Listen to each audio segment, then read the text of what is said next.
Hello everyone, আমি Indrani. Welcome to my channel. অনেক দিন পর একটুখানি ঘুরতে বেরোচ্ছি, সাজুগুজু করে রেডি হয়ে নিয়েছি।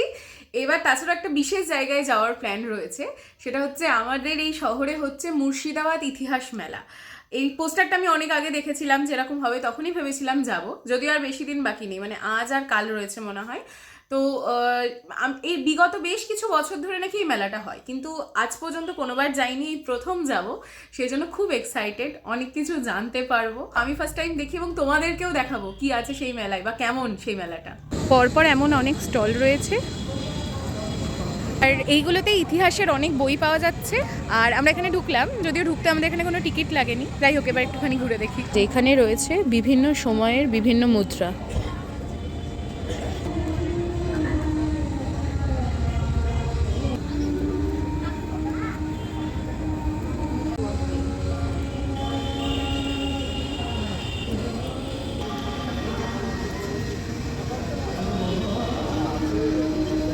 এই যে আজকে আমরা ইতিহাস মেলায় এসেছি, আজকে 31শে জানুয়ারি। তো একটা জিনিস যেটা তনিশা ফার্স্ট লক্ষ্য করেছে সেটা তোমাদের দেখাচ্ছি। আর এটা না আমাদের আজকে ইতিহাস মেলায় আসাটা আরও বড় করে দিয়েছে। তারাও তোমাদের দেখাই।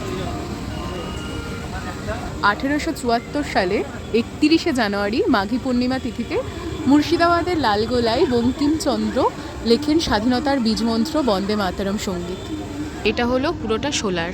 পারফেকশন বলে যদি কিছু থেকে থাকে তাহলে হয়তো সেটা এটাই।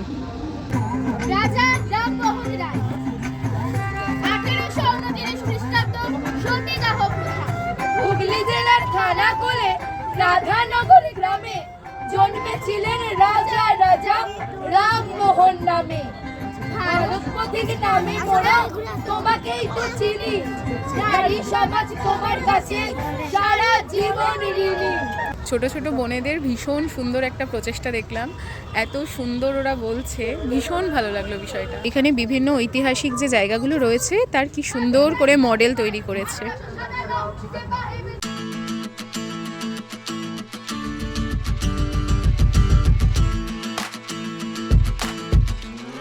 আমাদের ইতিহাস মেলা ঘোরা ডান।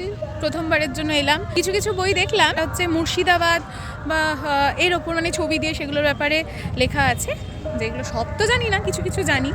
তো আর এই মেলাটা খুব ভালো লাগলো।